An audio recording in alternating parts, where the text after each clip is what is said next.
Jeffrey Epstein's crimes were not isolated acts carried out by a single individual. They were enabled by physical and human infrastructure designed to provide access, privacy, transport, and control.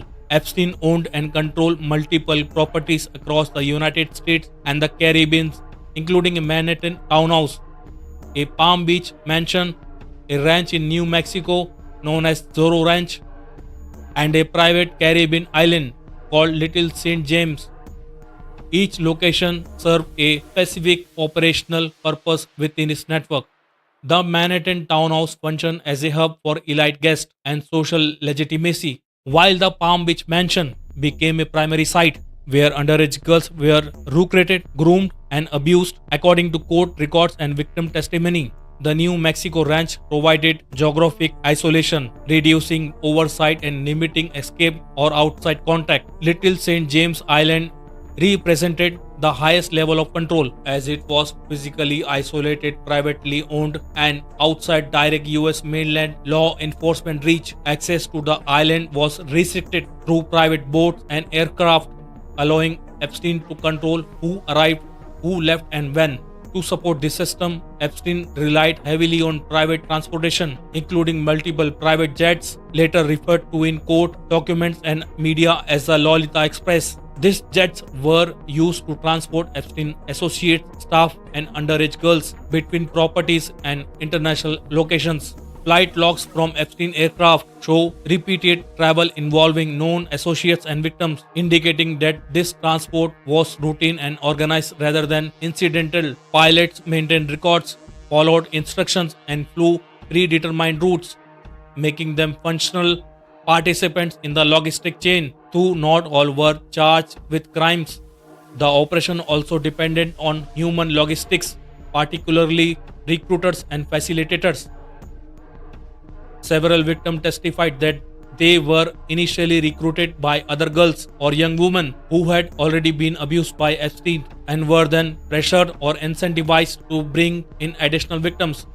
These recruiters targeted vulnerable girls, often from financially unstable or emotionally difficult backgrounds, using promises of money, modeling opportunities, or mentorship. This recruitment method allowed Epstein to outsource access to victims while reducing direct exposure.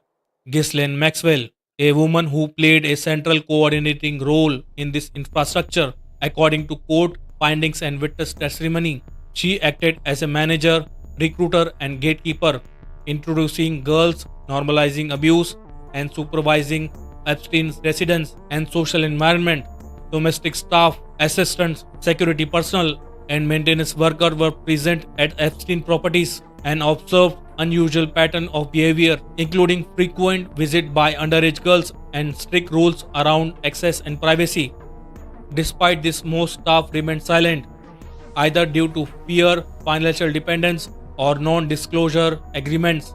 Cash payments, informal arrangements, and legal intimidation were used to maintain silence and compliance. This structure ensured that no single person outside Epstein and Maxwell had full visibility into the entire operation. Taken together, Epstein's properties, transportation assets, staff, recruiters, and facilitators formed a repeatable and scalable system that operated for years without interruptions. This infrastructure did not exist to support a lifestyle. It existed to enable abuse, conceal evidence, and protect Epstein from accountability. Epstein did not act alone, and his crime was sustained by a network that functioned because multiple people performed specific roles while avoiding responsibility for the whole. The term Lolita Express refers to Jeffrey Epstein's private aircraft, primarily a Boeing 727 and several smaller private jets, which he used extensively from the 1990s through the mid-2000s. These planes were not commercial charters, they were privately operated aircraft under Epstein control, allowing him to bypass normal airport scrutiny, passenger list, and public visibility associated with commercial flights. Flight logs recovered during civil litigation and investigative reporting show frequent trips between New York, Florida, New Mexico, the US Virgin Islands, and international locations, including Europe, These logs became critical evidence because they documented who traveled with Epstein and how often.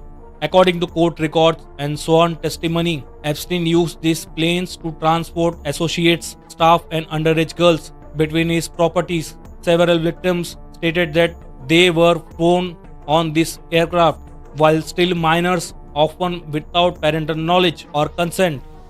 Pilots employed by Epstein maintained flight manifest, routes, and schedules. These pilots later provided testimony confirming Epstein travel patterns and the presence of young girls on board.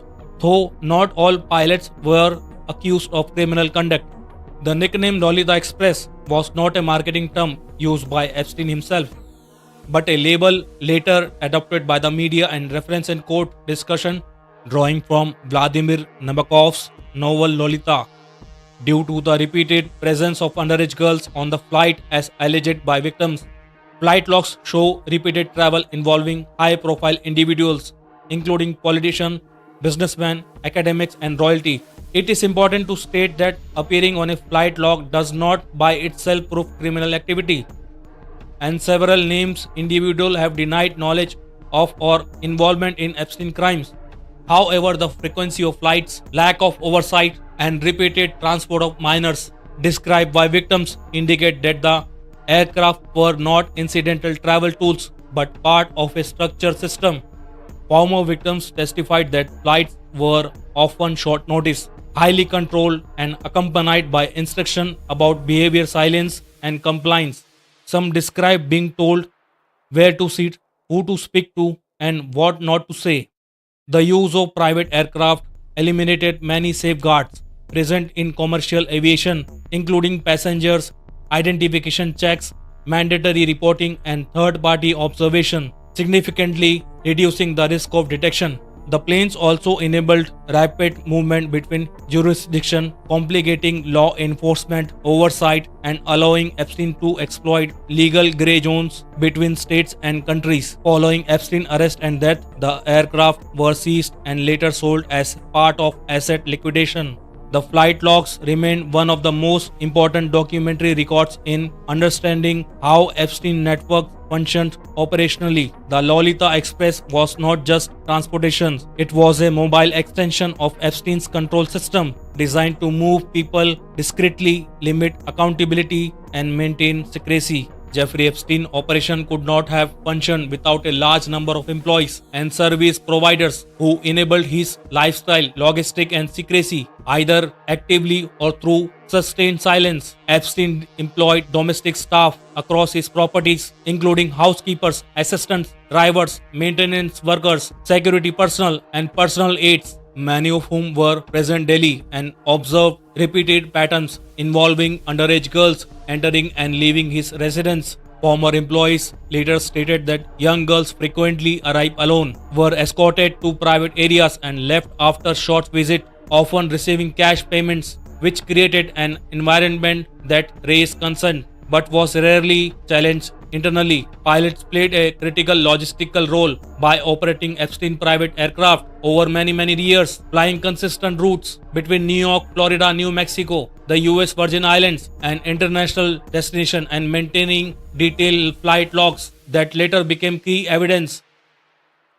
Several pilots later testified that Epstein travel included young girls who appeared underage, and that such passengers were present on multiple flights, though pilots generally stated that they were not informed of ages or purposes and were instructed to follow schedules without questioning passengers, despite repeated exposure to unusual and concerning circumstances. No pilot is known to have filed a formal report with authorities. During the years this flight took place, highlighting a pattern of professional compliance overriding moral or legal intervention. House managers and personal assistants were responsible for scheduling payments, coordination with recruiters, and enforcing Epstein's strict rules around privacy, access, and discretion, effectively acting as operational enforcers of his system. Security staff control entry points at properties, monitor movements, and enforce isolation, particularly at locations like Little St. James Island, where outside access was deliberately restricted. Financial silence was reinforced through high salaries, cash payments, non disclosure agreements, and the implicit understanding that employment depended on loyalty and discretion rather than transparency. Some staff later claimed that they feared retaliation, job loss, or legal consequences if they spoke out, while others stated they normalized the behavior by assuming it was legal due to Epstein's wealth status and apparent protection. Investigation later revealed that many individuals involved did not possess full knowledge of the entire operation, instead understanding only their narrow role, which reduced personal accountability while allowing the system to continue. This fragmentation of responsibility created an environment where no single employee felt responsible for stopping the abuse, even though many witnessed part of it. The Epstein case demonstrates how crime of this scale often persists, not because everyone is actively criminal, but because enough people choose silence, obedience, or plausible deniability. Staff and service providers were not merely background figures, they were structural components of a system that relied on routine, repetition, and non interference.